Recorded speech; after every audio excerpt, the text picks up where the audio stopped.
All right, I've got a couple of people up now. Let's see if I can get a few more back with me. I think I've got it working again. Not sure exactly what happened there.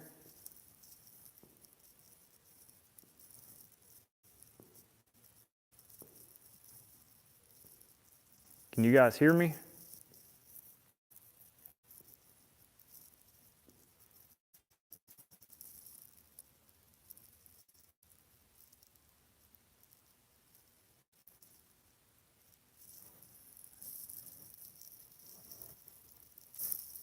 I got a thumbs up there. Does that mean you guys can hear me? Oh, here we go. All right.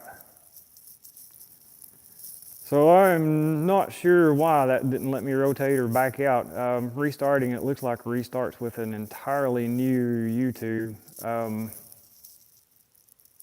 Is it still silent?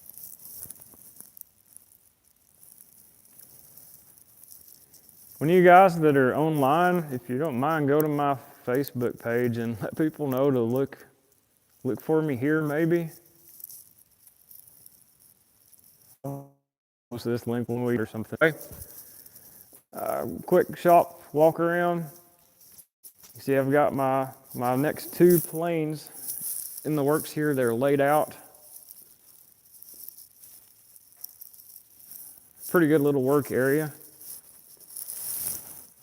And you really don't need a very big work area. They're completing these kits all the time in a one car garage. I started building it about 20 years ago, and it was really built as a farm shop. So it's really almost kind of unusual to not have some kind of farm equipment in here, whether it be a bobcat or a tractor, or I've had dump trucks and you name it, it's been in here. And who knows, next time I do a live feed, there may be more farm equipment in here. So it's just kind of what it is. It's tough to keep a farm shop clean, but definitely looks better than it has in years and years. So I'm quite pleased with it. I have a work table there. We'll go straight into the Super Duty build. See, I have a few tools laid out. The top skin there with the windows up against the wall. We've got the bottom skin here, and I'm ready to put some rivets back in it. You can see I've got the bottom, it's all ready to kind of get going back together. The table back there is a lot of the stuff I had left over from my last build. You can see the even cushions and some of the memory foam and stuff. That table I have not started on yet, so even the cleanup's a work in progress. That is the sides to the Super Duty. You can see the windows and the aileron moon, the cutout there. I'll switch back over real quick and go to the 701 project I've got going on.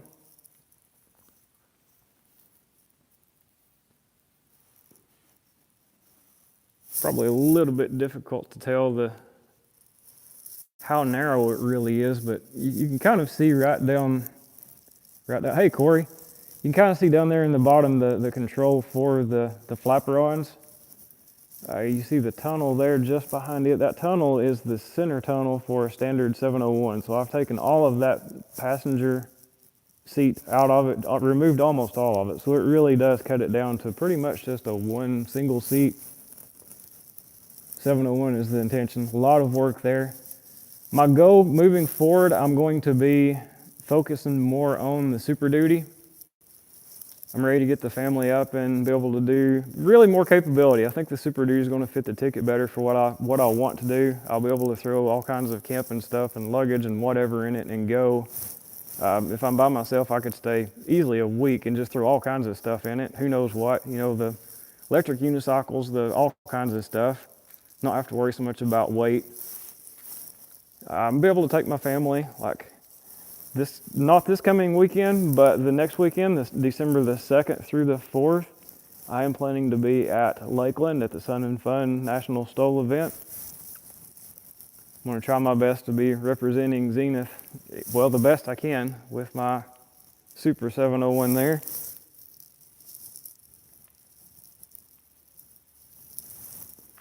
So I had quite a few people watching there on the other video, and it just did not work. Looks like there's 16, 17 people watching now. I'd like to make this interactive, so tell me what you would like to see. I've kind of given a real quick My shop is divided into two sections. There's an upstairs and there's a downstairs. I actually have someone else back here. I actually have a paint booth in the lower section in the back where I did all of the paint work. Everything on this airplane I did myself, upholstery, paint, you name it, it was done right here inside this shop. Nothing, not a single component of this airplane left this shop to get built. And I hope it'll be the same with the other.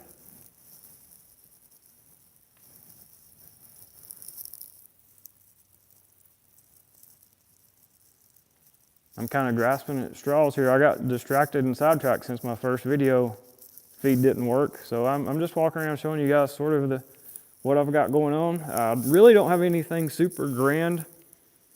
Sorry, there's not a big reveal or something like that on having 2 airplanes sitting on wheels or 3 airplanes sitting on wheels. Like I said, we just got out of the soybean field, so it's been busy for us. For those that don't know, I'm a farmer. We do beef cattle and row crops, and this time of year we're harvesting the last of the soybeans. Earlier we harvested corn and wheat, and we put both of those in silos, and you've probably seen pictures of the silos and some of that kind of stuff where I've been up and down and views of that. Anyway, this time of year I stay pretty busy feeding cattle. Our cattle will eat roughly 50,000 pounds of feed per week, and I have to mix all of that feed every other day at the moment, but pretty soon it'll be every day, and all that feed gets mixed. All of the feed we mix is grown on our farm, so it's sort of self-contained in a way.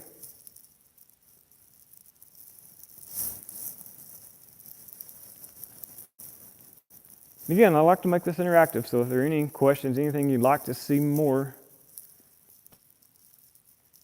Disassembly of the structure. Yes, I did talk about disassembly, so we'll go right back into that. The 750 Super Duty. I actually had that fuselage, the rear fuselage set up, and it was kind of beside the 701. I had the 701 there, and the 750 was on my other workbench. So I took the 750 all the way back down. It is back down to, I mean, I've had the skins apart all the way down to the longerons and that kind of stuff. Reason being, the skin right over there against the wall is the top skin. I have not changed it yet. I haven't done anything to it, but you see it has a big cutout there toward the left side. That cutout is for a skylight, which is in the rear seat. The 750 Super Duty has a jump seat, so it's 2 seats up front and 1 in the back. That skylight is above the jump seat. So the jump seat passenger has a skylight, and I think a lot of the reason they did that, it is a bubble skylight. It gives the passenger more headroom, it gives more light, all that kind of stuff. We personally opted to not have the skylight, and no one in our family is extremely tall. We don't really need the extra bubble. Also, some passengers, my wife in particular, in the heat of the summer, she doesn't really like the sun to be beating down on her. And I know they make all kinds of different sunshades and all kinds of things like that you can stick up on them. But I really wanted a way that if we were out on a trip and it was just beating down hot, she could sit in the back and it could be kind of dark and she could relax. She could look at her phone or whatever she might want to do, but be able to relax and not have the sun beating down on her and have all the extra light and all the extra motion. She could just kind of get back there and enjoy the ride. Anyway, that is my biggest reason for. And some of the things I do that you'll see coming up they're not necessarily approved through Zenith. So they're not tested, all that kind of stuff. There are things I want to try. There are things that I think will work. What engine am I going to use? And I saw that, but it went away, the checkered. What engine am I going to use? Give me just a second. I'll come right back into that. Anyways, the reason I'm taking this apart is I have another skin right there behind that. Hopefully you can see it. The skin behind that is one I ordered that will replace this one. So I'm tearing that apart to replace that skin with one that does not have the cutout for the bubble skylight. There'll be a solid piece there. It'll just be aluminum. There won't be any extra joints or anything like that because there's not a window there. It'll just be a solid piece. That's what really provoked me tearing into that and making it different. And as I get into it, I'm doing some of my own personal modifications. This bottom sheet's a little bit different also, and I'm not going to go into a whole lot of details. But while I was tearing this all completely apart, you can see I've lightened some components there. So I'm trying to build both of these next ones. The first airplane I built, the Super 701, was built on the heavy end. It isn't necessarily heavy. But with all the upholstery, with all the glass, with everything that I've added to it, all the extra bracing I added to the 701, it came out quite a bit heavier than what it really needed to. So I'm trying to kind of go toward the opposite end of the spectrum with these next builds. I want them to be light, nimble. I want them to be quick, easy to get off the ground, a little more stole capable so I can travel across the country and go potentially to competitions with either or, the Super Duty or the 701. All right, I did see the next question I saw there was what engine I'm going to use. I'm still open to options on engines. I'm very seriously considering UL Power again. I love the UL Power in my Super 701. It has been incredible, absolutely incredible.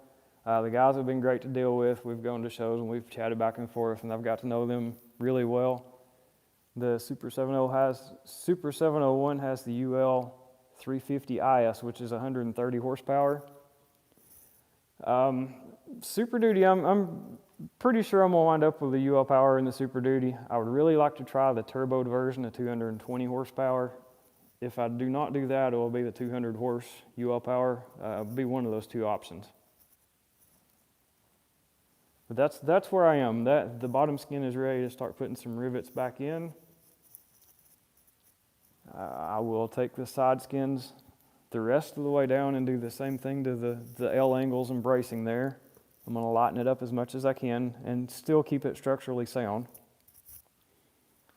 I'll give you a peep right in here. I did the exact same thing with, let's see. Yeah, I'm not sure why it's sideways. I apologize for that. I didn't have this trouble the last time, so I'm going to have to look into that and see exactly what it was that happened. You can see there, that's done the same way. Have considered using the Yamaha actually for this 701 build I've got that's a single seat. I've almost talked myself out of it. This Yamaha's come basically with one gear ratio. Something you'll notice with the 701s, they don't have a huge amount of ground clearance with the prop. So with that one ratio to be able to get it where I want it, I'm not sure that's going to work out the way I want it to. I think they're really designed that to swing a long prop on a tail dragger setup. I would like to be able to spin the prop a little bit faster with a smaller prop for what I'm doing.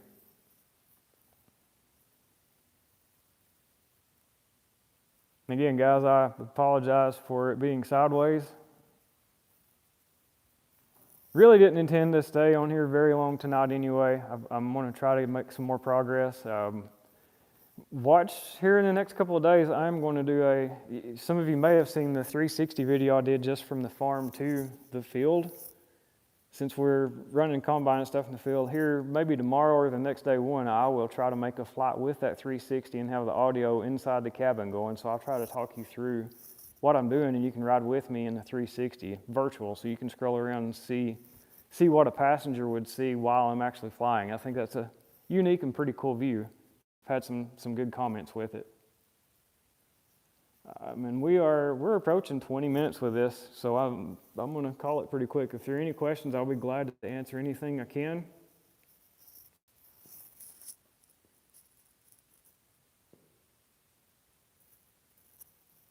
Yes, I am going to try my best to be at Lakeland, not this coming weekend, but the next one, December 2nd through 4th. Zenith is having a rudder workshop, so Please swing by, say hi to the Zenith guys, tell them I sent you. I'm not sure how close their booth will be to where I will be. I'll be at the Paradise City. They had a Stoll Corral last time, so I will be parked probably in the Stoll Corral.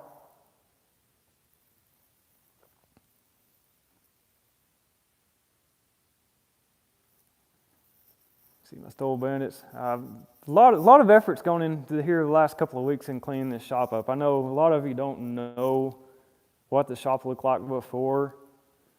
If you did, you're probably sitting there going, oh, wow, that's different. But you can see the space. The space is insane to what it used to be. And again, you really do not need that kind of space to build an airplane. It's just not needed.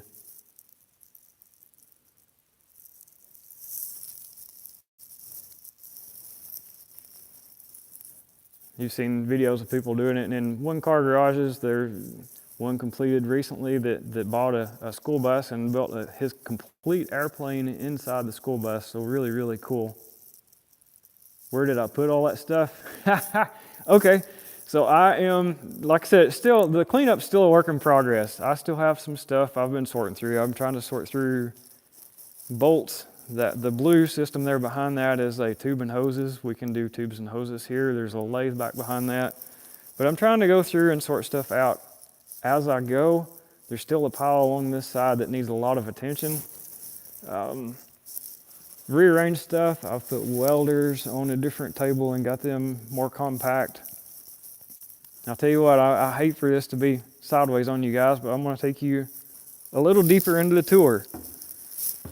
So this is downstairs. Let me get a light on for you.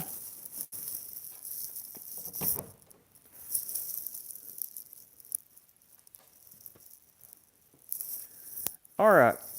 So another project I've got going. Some of you guys know I'm kind of into hot rods. This seems to be an ongoing project. Had it going, and there's always seems like something that needs a little bit of help. But back to the organizing, what am I doing with everything?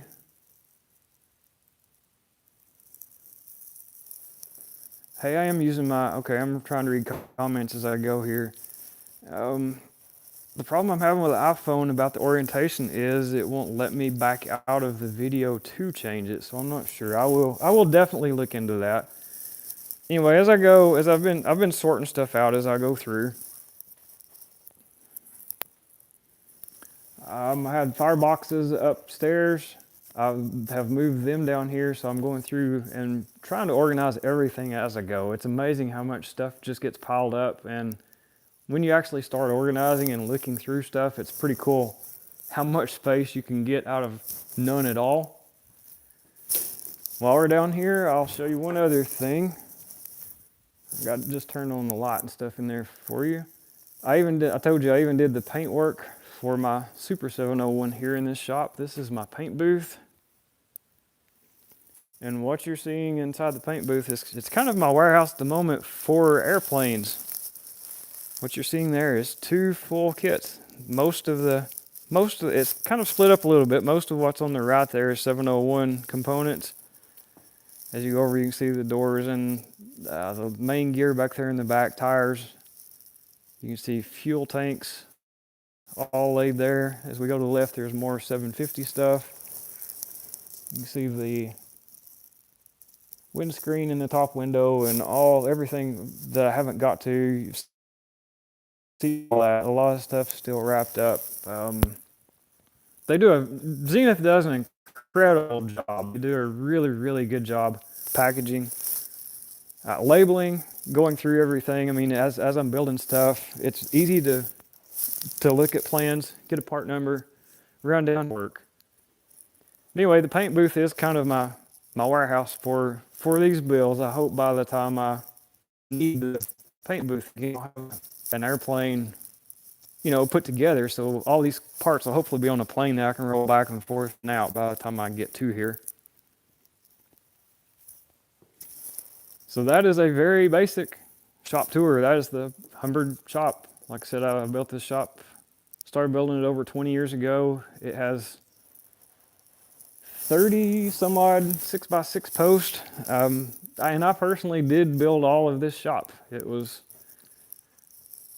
The first post all the posts actually were set by hand. I used the hand post hole diggers, so all that was done by hand. I had a hand in every single thing that was done in this shop. And I've missed a couple of comments there. If I missed you, I promise I'm not ignoring. They went away before I had a chance to read them all the way through. That one said, how do I keep my shop warm? When I built this shop, you see the concrete. The only thing I did not do personally with this shop was finish the concrete. I actually formed it all up for the downstairs. I did all the form work and all of that, but I didn't finish it. When I did the concrete, I did install radiant heat. So I have an outside boiler. We burn firewood because there's tons of firewood on the farm. Outside boiler, we will heat water with firewood. It runs underground through insulated pipe, and then it runs through, oh gosh, I don't know, there are several thousand feet of pipe inside this concrete. Keeps it toasty warm, and you can see I dabbled in the foam insulation business for a while too. That is the 2-pound closed cell foam. It's a hard foam. It sprays on, looks kind of like engine oil when it comes out of the foam machine. About the time it gets to the wall through the spray gun, it starts swelling up and it turns into the hard spray foam. It dampens a lot of noise from outside. It's like an ice box. I mean, it's like just an old igloo cooler, a styrofoam cooler. It's great. So in the wintertime, I'm in southeast Tennessee. We do see some temperatures that are down around freezing, pretty regular through the winter, but it is rare that I have to turn the heat on to maintain a temperature of 50 degrees. You know, it's very rare that this shop gets below 50 degrees without any heat at all.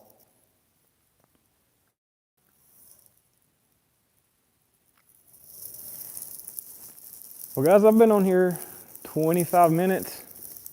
Again, I apologize for the video being sideways and the whole mess up there. I will research that and do a better job for you.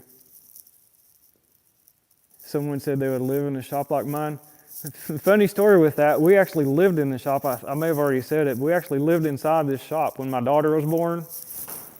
And that was about the time that I was just getting started building the Super 701. So we were living in the shop. I was just starting shifting stuff around and shaking metal up and all that kind of stuff with a newborn downstairs. Yeah, things were a little crazy there for a couple of years as I was starting this build. Again, Lakeland, December 2nd through the 4th.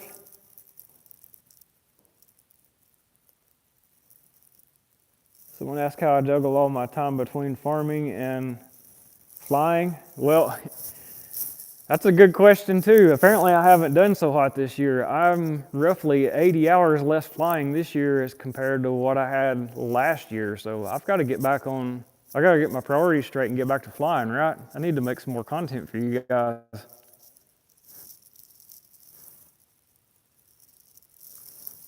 Anyway, I'm going to turn this back around one more time. I know I can turn it around, or at least it did a minute ago. I will say good night to you guys. All right, there we go. All right, guys, it was fun. I'm going to get off here and tell you what, when I get off here, I'm going to research what exactly happened, why my phone didn't do correctly, how I can unlock the orientation, because I have not had that issue before, so I'm not sure about that. But anyway, thank you for joining. I know I had a bigger crowd on the first one. Some of them probably didn't find the link to this one. Hopefully next time, I do have the gimbal. I'll try to upgrade a little bit more with the sound. Hopefully the sound was okay. Let's see if I can read comments. Happy Thanksgiving to you guys too. I will do another live feed. My plan is to make these live feeds, if I can figure out how to make all this work out and do correctly, I will try to do a live feed and give you guys an update of these projects I have going. So you'll be able to see, I don't know, maybe once a week, maybe once every 2 weeks, depending on how much I can actually get things going, how things are going. I imagine the Super Duty will go back together, at least the rear fuselage will go back together fairly quickly. So again, hope you guys have a very happy Thanksgiving. Please, if you're anywhere close to Lakeland or you can get away, the Sun and Fun event at Lakeland is a lot of fun. It's a real joy to hang out with all the airplane like-minded folks. Check out the Zenith booth. Check out the UL Power booth. I enjoyed it, guys. Thank y'all for watching. These will progressively get better, so stay tuned. I will be back with another one here in a week or so. Thank y'all. See ya.